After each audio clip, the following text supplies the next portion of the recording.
Thank you very much. I'm sure everybody can hear me, and I hope that the participants in the audience can hear me as well. I want to pay my respects to my Lord, the Honourable Chief Judge of Oyo State, the Honourable Attorney General of Oyo State, my Lords who are present in the audience, distinguished silks who are in the audience, my co-panelists, and please permit me, as to the rest of the protocol, to stand on what currently exists. I first of all want to congratulate Mrs. Fumi Roberts. In actual fact, I need to set the record straight. She's the originator of the idea of CADRI. Having originated the idea, she contacted me and we spoke about the details of how the idea should be developed. And that's what we have today. But I think a lot of kudos must go to Mrs. Roberts for having thought up this idea, which I am very confident will gain popularity across the world, not necessarily only in the name CADRI, but in the practices of other institutions, which I am sure will begin to implement the philosophy of CADRI. And what's the philosophy of CADRI? Two primary considerations have inspired this philosophy of CADRI. The first is that, whether we like it or not, for a number of years to come, at least 3 to 4 years to come, many companies and many businesses are going to be watching their budgets very carefully. They are going to be controlling their costs of dispute resolution as they will be controlling other costs on their budgets, because the CADRI, the COVID-19 pandemic, as we all know, has had significantly deleterious effects on the world economy. So that's one factor that has inspired the idea of CADRI.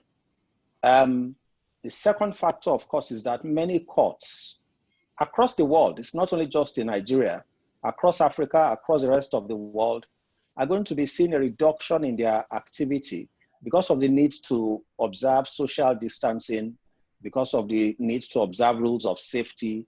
So there's going to be a significant reduction in the capacity of the courts to deal with what was already a fully congested cost list. Now, these are the two ideas that have inspired CADRI. And so what CADRI is all about is about catering to these two problems among the many others that have arisen from the COVID-19 pandemic. Now, CADRI, as you have heard Mrs. Roberts say, is not an institution. It is an idea, it is a service. And I'm pretty confident that across the world, lots of CADRIs will emerge, not necessarily under the name of CADRI, but they will emerge as concepts that are directed at achieving and addressing these two concerns that I have just mentioned, namely filling up the gap that's going to be left in the fact that the capacity of the courts have significantly reduced, and also attending to the needs of businesses to watch the costs of resolving disputes. Now, because it's just an idea, a service, it's not an institution, CADRI is going to be administered through existing institutions. So in Africa, we are already reaching out to institutions in Nigeria, as well as in other African countries, to administer CADRI for the benefit of African businesses and African transactions. Now, what do institutions need to do to be able to implement CADRI? How can institutions across Africa implement CADRI? 4 things are required.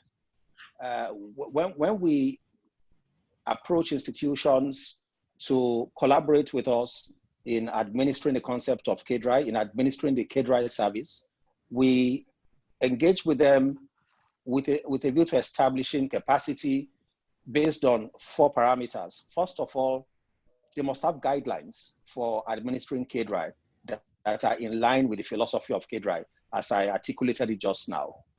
And those guidelines must very clearly spell out not only the scope of cases to which CADRI applies, and from what I said just now, you would have deduced that the types of cases to which CADRI applies are essentially cases involving African businesses or African transactions, where the dispute has arisen from a problem having to do with COVID-19, or even if it doesn't have to do with a problem involving COVID-19, it needs to use the CADRI scheme because any other scheme that is available is not practicable or affordable.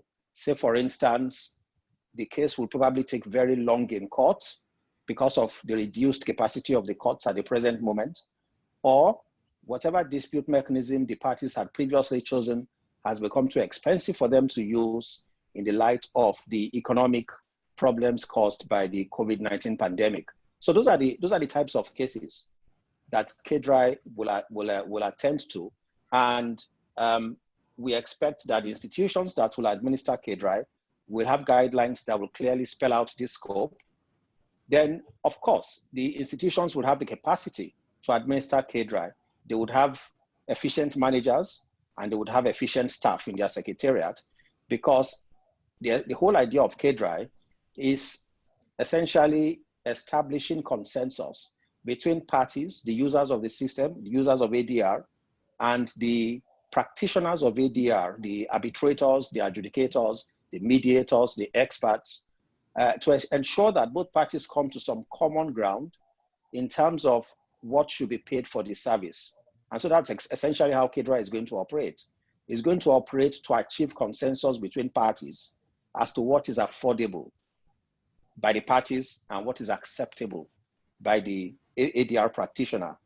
So the rules, the normal rules as to fees and costs will be set aside in place of a scheme where the managers and the staff of the secretariat of the administering institutions will work with the parties and the neutral to establish a commonly acceptable or a mutually acceptable basis for charging for the ADR practitioner services. Then technology is important, because the whole idea is that institutions that administer CADRI are making remote hearings possible in a most efficient way with the best possible technology available, whether they are using bespoke platforms or whether they are using existing platforms like Zoom, Skype, Teams.